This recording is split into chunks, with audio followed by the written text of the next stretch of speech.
Hello, everyone. I'm Josh Oakes with the smartsocial.com podcast. I'm honored to have you here today with us.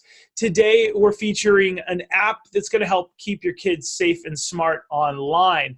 It's not all about this app, but it is, what does this app bring to your family? We're going to pull out some tips from the app.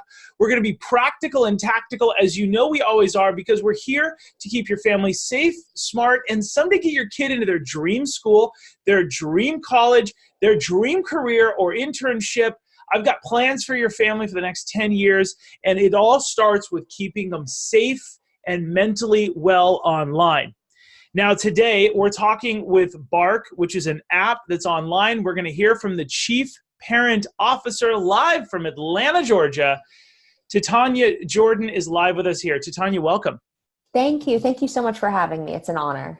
Okay, so I don't get any money from you guys, and there's opportunities to do that. I don't do that because I want to be opinionated. I want to be kind to you, but also I want the best for the parents, and so do you.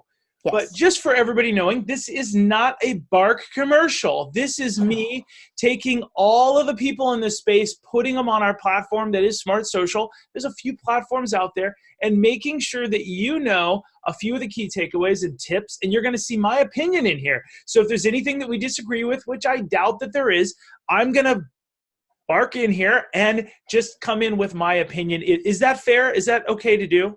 That is 100% fair, and I hope that you would do that. So wonderful. I think we are aligned in protecting people. Okay, so we're talking about today's topic, 5 ways to protect your kids in the digital age. Now, if you're a parent of elementary school kids, this is for you. If you're a parent of middle school kids, this is for you. And if you're in high school, it's just as much for you. It really is all about this long-term thing, and it's all about a dialogue. So before we get started, please do not think, and this is my opinion, please do not think you can outsource the safety of your family and just turn off being a parent. Maybe you can outsource the transportation needs to Uber from time to time and track it on an app. But when it comes to safety online, and I know that Bark agrees with this, there are some very bad people, and we need to protect your kids, not only from each other, but from those bad people. Make sure that we have a healthy dialogue. And I'm going to start it off with that. Okay, and then actually your first tip is right in there. I was going with the gut. Your first tip is talk early and talk often. What do you mean by that? That's right, yeah. So, back in the day, parents are teaching key concepts like first colors and words and shapes and key foundations for when you become an adult.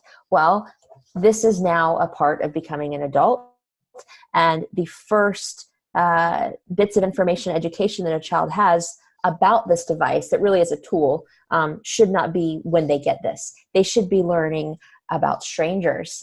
We used to learn about not talking to strangers on the playground, the movie, the park, etc. Well, now it's don't talk to them online, and teaching children at a very young age about tricky people. Some people might not be who they say they are in chatting and comments on YouTube, etc.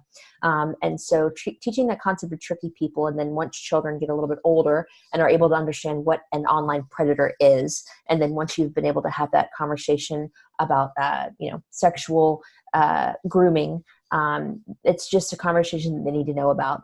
And on top of that, personally identifiable information. You've got to teach your children that they cannot give out their birth date, where they live, where they go to school, what sport they play, heck, sometimes even their favorite color. It's just a new level of education that parents need to start imparting to their children in a way that no other generation has had to do when it comes to parenting. Wow, that's so true. And so you hit on the fact that this is a tool that we're working with, and you're giving your kids, and we need to work on that. Right. And next, you hit on the fact that you need to dialogue with them early and often, which I think is important. But even more importantly, you kind of hinted at how much personally identifiable information is out there.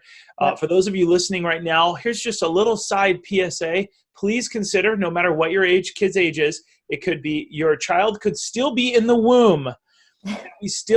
Or 23 years old, and we suggest that you go to Google and you Google your kid's name to see what kind of brand is out there. Just a gentle way to get your kid motivated in elementary school and middle school. A lot of schools fly me all over the country to start getting kids' behaviors to change, to look at their Google results, because there's a lot of data out there. So we need to be careful. All right, your tip number two. Tip number two is to get curious. Talk to us about what that means and what action we can take to protect our kids when it comes to the apps. Yeah, absolutely. Thank you for asking. Just like you wouldn't send your kid to the first day of school, the new school, without knowing its location or maybe even meeting some of the teachers, don't give them access to a tool without knowing how some of the things work.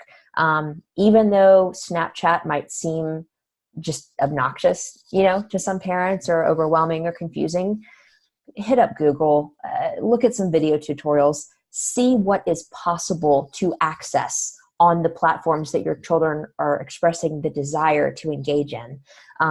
If they're playing Fortnite or Minecraft, sit with them, have them tell you what they're doing, have them explain to you different features. I remember when my son was playing Fortnite and I saw a chat function going on in the top left, I just asked him very casually, hey, are those people you know? Can you talk to anybody in the world? Do you ever see bad words on there? Do you ever see anything that makes you feel uncomfortable?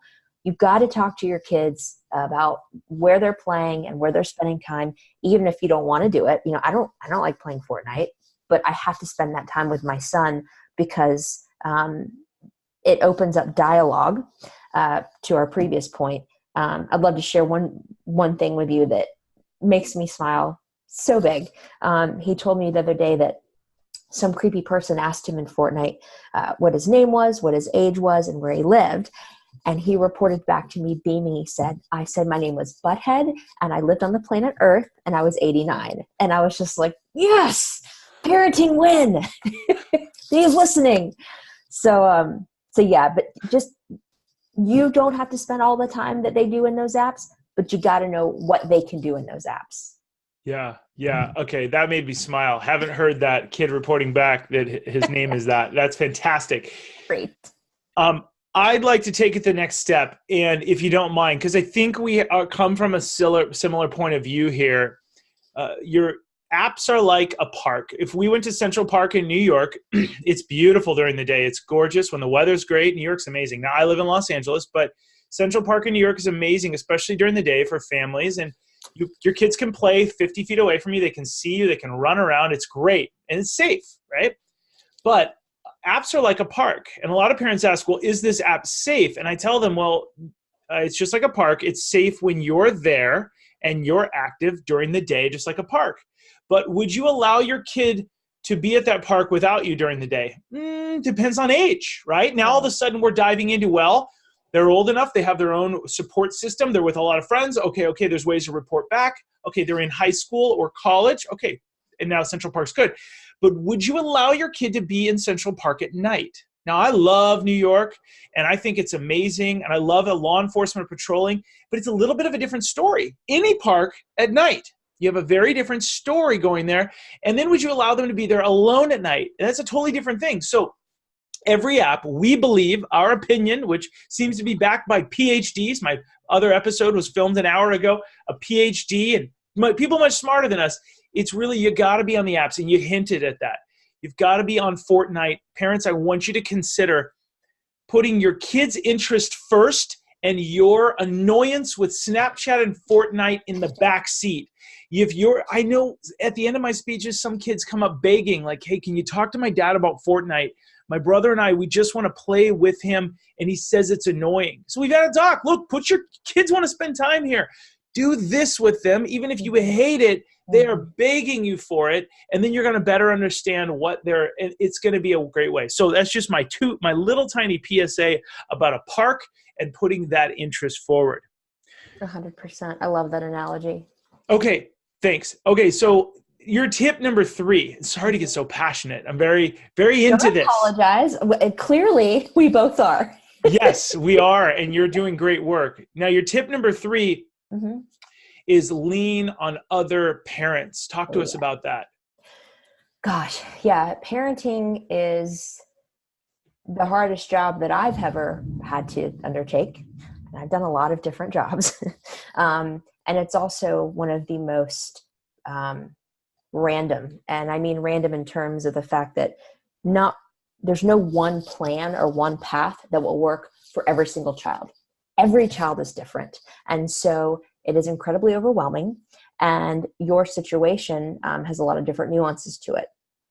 That said, there are common themes across parenting. And especially when it comes to the digital world, the rate at which children are encountering things like cyberbullying or sexual content, you might feel you're the only one, and you might feel ashamed or overwhelmed, but you are not the only one. So you've got to talk to other parents about these issues, just like you would if your child had a food allergy or a learning challenge, or perhaps a discipline issue. These sort of tech issues that we're dealing with now as parents, you've got to talk to other parents about. We are living in such a time of isolation, even though we're all so connected online, the amount of people that you can count on, maybe just one hand that you could call at 2 a.m. for an emergency, is dwindling, even though your friend base online is growing. And so tapping back into that in real life communication with other parents in a group like Parenting in a Tech World, which is free. You can join that and talk to other parents about what's going on in this tech world. That's terrific. I couldn't agree more. I also like to tell parents they are Swiss cheese in a good way. Delicious, but there's going to be naturally some holes in them. And we're human. So you fill those holes with a delicious olive or something that fills it in. And those are other people that are going to trusted outside adults, aunts, uncles, your spouse, whoever, who are going to fill that in and your kids need to feel comfortable going to them. It goes back to the old phrase of it takes a village to raise your child in this new world that we have. Okay, so we've talked, just a recap for all of you listening and watching. The 5 ways to protect your kids. We've talk early and often. Get curious, download all those apps and be where your kids are at so they can tell the bad people that their name is Butthead and run back in the room. That was adorable. So and then good. Lean on other parents, AKA a tribe, a community, whatever that is. Have trusted outsiders. And then your second to last tip, we are on tip number 4, create clear rules and consequences. Talk to us about that. Oh, yeah. I mean, because this thing can do so much, you've got to treat it just like you would a bicycle, meaning don't let them ride it without a helmet. Mm-hmm. And if they're going to be able to access certain privileges in your house, there are rules that come with them. Same with a phone. One of the most powerful things a parent can do is to print out a technology contract. There are so many different kinds that are free across the web. We have one. I'm sure you have one. There are a lot. But the point is to get one and make sure that there are clear rules defined, such as can the child download apps at will, or do they need to run them by you? What kind of music are they allowed to listen to on the various apps? Are they allowed to have social media or not? Can they have the phone in their room at night or not? I recommend not, for a variety of reasons, including the fact that kids need sleep and those things keep you up all night, but that's another conversation for another day, or maybe later today. But yeah, you've got to have rules. And when those rules are printed out and you've got to sign it and they've got to sign it, it helps them to become a responsible digital native, because there's going to be plenty of contracts in their life that they're going to have to adhere to and sign. And this is arguably one of the most important ones. Yeah, I agree. I'm going to read some of the tips that you have, if you don't mind. And if you're on please. smartsocial.com watching or listening to this, you're going to see some of these bullets. What apps can your child download? This is in the contract. Can your child download apps with or without your consent? Is your child required to share their passwords with you? Yes, they should be. Let me just put my personal opinion in there to protect your family. Is your child required to approve your follow and friend requests? Yes, my personal opinion to your answer. Parents, if you're not following your kids on social media, please reconsider that heavily. What kind of content is appropriate for your child to post? I love that. We have a branding program at smartsocial.com where we mentor kids through the 9 pillars of safety all the way through launching their personal website. Who is your child allowed to talk to? Be specific. Sometimes kids, this is my personal opinion and the opinion of our whole staff, sometimes kids will get groomed and they will think, well, that's my friend because I've been talking with them online for a long time. We as adults, we know that a friend is somebody we've gone to coffee with, or has been over to our house, or we talk to on the phone, and we can have verifiable background information that we work in the same company and stuff. But kids don't know that. So please note what you don't absolutely specify as a friend can seem like a friend to them. Have they sat around the dinner table at our home? Do you have their phone number, and do mom and dad know them, right? Be specific, because kids think, no, that's my friend. They've said nice things. They like my pictures. We have a friendship online. Anyways, I'm on a soapbox here, but I love where you're going with this. There's more of them at smartsocial.com. Bark wrote these, but like you said, there's a lot of those. Just pick one that's 1 to 3 to 5 pages. Have your child physically sign it. Treat them like an adult. These are all my opinion, but they tend to be all the PhDs. If we funnel in all these tips, getting your kid to adhere to this as much as possible, then you have something to fall back on. You can be lenient or not. Absolutely. Am I wrong? Set me right. You're not wrong. And these conversation points are conversation starters. Let's say you don't really know how to begin this tech talk journey with your child. Pick any one of the points in the tech contract. To your point of, was that really a real friend? That can bring up the topic of tricky people, and how even though somebody's really nice to you online and they seem like they're your same age, could be a 40-year-old man in his parents' basement. So you just don't know. Yeah. I mean, I got a call from the news organization. Will you comment on a young 13-year-old that was abducted by a 55-year-old on Kik Messenger? And, they got the young girl back, but the parents thought she's not online. And then when officers started asking questions, she was online on the iPad in the corner of the room while they were watching TV. She was allowed to be on Kik Messenger, Pinterest, and Tumblr. And a 55-year-old man said, can we meet up after your parents are asleep, right? I mean, and she thought this is a friend, right? So it wasn't, and she's not online. So it's very different. There are bad people that want you to think a certain way. Yes. Another one, and not to get on this, but we have got security videos coming out on our parent portal in our community. Our members are watching videos about how I've got some of the best security experts that I'm honored to have as friends, and they will tell you the predators and ransomware attackers want parents and people, real humans like me, to say, I'm not technical. I'm not tech savvy, so I'll just have the same password everywhere. They want us to think a certain way because it actually makes it easier for us to attack them. And parents listening to this right now, it's time talking about these different things is a really important thing, because if we don't do it, that's what they want us to do. Now, let's lead into the tip number 5. Let's talk a little bit about parental controls. And this is your chance to talk to us about Bark and how Bark works. And for everybody that's listening, they've given us a 2-week free subscription to Bark for a 1-week trial. My fault. You get it for 7 days. smartsocial.com/bark gives you a 1-week trial. If you go to that link, you click the link below, smartsocial.com/bark gives you a 1-week trial, and you get to try out this app. Remember, this is a layer. This isn't the end-all, be-all. Bark has a lot of cool stuff on their website. You can learn all about their latest and greatest of what they're tracking, but this is on top of a dialogue. Okay, take advantage of parental controls. I'm going to let you steer the boat. Yeah, definitely. So first and foremost, the open dialogue that we opened with. You have to be talking to your children constantly about these things. And even before we talk about parental controls, another way to get that dialogue started is with news stories. It's one thing for you to tell them what they should and should not do. It's another thing for you to point out to them, hey, this actually happened to a kid your age, to a family that looks just like ours. So I'll leave that at that.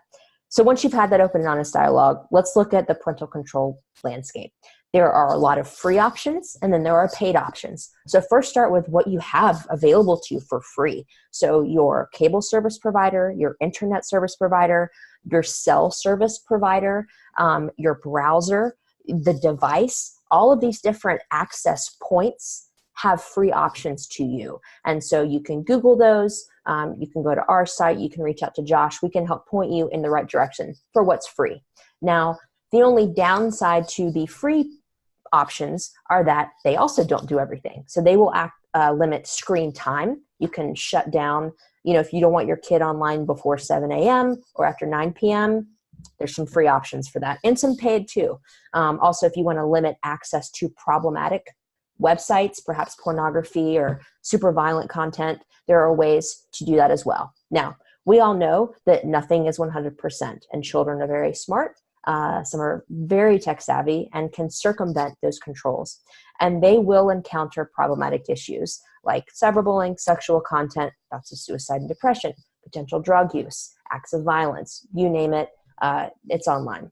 And so that's where BART comes in. So where we stand out in the marketplace is that we are not a parental control platform. We are a child protection app. We are monitoring the content that they encounter. So if you do let your child access technology and they do encounter something problematic on a text message, across social media, on a web browser, we will alert you as the parent and let you know what happened, where it happened, and give you best recommended next steps for how to address. Because the things that we alert you about are very hard. Let's say an underage child sent another one a nude photo. What in the world? How do you deal with that? We're here to help. If a child is being cyberbullied, what options do you have? What legal options do you have? We're here to help. If a child is expressing the desire to take their life, and we know that many are, the rate of suicide in this country is skyrocketing and is now the second leading cause of death in children 10 to 18. What do you do with that? We help you. Yeah, these are all very serious issues. So taking advantage of parental controls. If you do want to add that, you click the links below, try it for a week. And you do put a credit card in from based on what I understand for COPA compliance to make sure you're an adult and do all this cool stuff. Right. They've thought about that. And then after that, it's a low monthly fee. Okay. So let's wrap for just a couple more minutes. Mm-hmm. Titania, I'm really thankful for your time here today. And I really like at least where you guys are coming from as well. We're all about the protection. And then I like how you say it needs to start with a dialogue. Now, what would you say to people that just want to put this on their kid's phone and not tell them that it's on there? I'd say every parent has a different way of doing things. If you have your child's usernames and passwords and iCloud connection stuff, you can do that. I think it's going to be problematic in the long run because you will probably find something and you will want to talk to them about it. And then they're going to wonder how you know. Mm-hmm. And so that'll be a large friction point. So just like, you don't want your parents going and reading your diary when you're a teenager, like way back in the day when we were teens. If you are monitoring your child without at least having an open dialogue about it, I think that will prove to be problematic as they get older and crave their independence. When they're 10, it's not as big of a deal. But when they're 15, 16, 17, it's going to be some problem. That said, you as a parent have to do what's best for your child. And only you can make that decision. And you are tasked with keeping them safe. So you have to do whatever you can to make sure you're doing that. So no judging on my part or our company's part, but every parent has to make that decision for themselves for how they're going to keep their child as safe as possible online. Fair enough. Parents, if you're listening to this right now and you're wondering and you think, and I'm going to put my opinion in here and I apologize, but my opinion has become popular because a lot of schools are saying, please tell more people this. If your child is in middle school or even in high school, if you bought that, I want to use an analogy here real quick, if you don't mind. Not at all. I always ask people, if you bought your child a car at 16, an old clunker, whatever it is, and allowed them to start driving it safely, would you have the right? Do you believe that you have the right to keep the keys to that car, have an extra set? And parents are like, yeah, of course. Do you think that you have the right to know where that car is at because you purchased it and because it is a 3,000-pound bullet that could kill another family and kill your child, right? Absolutely, right? Do you think you have the right to go check that trunk? And before you give your kid the car, not only teach them how to safely drive it, but also, hey, I want to check the trunk from time to time because I want to make sure your friends didn't put something in there that they thought was funny, like something illegal, an illegal substance or something. Absolutely, I have the right to check the trunk. And, I want to talk to them before I do that and let them know we want to protect our family. we believe this is not Bark, but this is smartsocial.com, that you have the right and a little bit of a responsibility to know how your kids are behaving, because even though you could have the best child, you also might have a child that might not know that what they're saying could hurt somebody else too. Absolutely. And sometimes experts will call it the aggressor and the victim. Whatever you want to call it, it's important to at least know and have that dialogue first so that you can talk. Some professionals say that there's no privacy online, and if you're paying for that device, you should know it all. We're careful, and we want to be careful. We don't want to judge, but I do err on the side of at least having a healthy dialogue. I know some parents that know the passcode, and they have a rule. If I give you this device, then at any time, if we're at dinner, I go, great, give me the device. And the kid knows I'm an adult, but if my dad calls the device over, I don't lock it, I don't delete anything, I give it to him, and I have nothing to hide, and I can be myself. Now, that's not right for everybody, but we don't hate that approach. It seems to work really well, and the kid knows they can do whatever they want. So do consider that, parents. Whatever you're listening to or learning from, talk to a lot of different parents, and know that the more you know, it might not be an error online. Where am I erring here? What suggestions do you have? I'll let you wrap it up. Gosh, we've covered so much. And I think it's just really important for all parents to know that the rate at which these things are happening to children is high. It is not isolated. Yeah. If your child is not cyberbullying another one, chances are they either will be cyberbullied or they are exposed to it, let's say on a group thread. And so you need to be talking to your children about these issues. They will encounter them either directly or indirectly. It's part of the conversation now. It's part of their health and safety and well-being. It's how they grow and develop, because eventually they will be on their own. And back to the car analogy, or even teaching them about how to, be responsible with their credit. They need to be responsible with their digital reputation and actions that they take online. So it's just part of the conversation now. So please have those conversations with your children and have them often. And don't be afraid to tackle the tough issues. I know some parents are afraid that if they talk about pornography, they will introduce their child to pornography.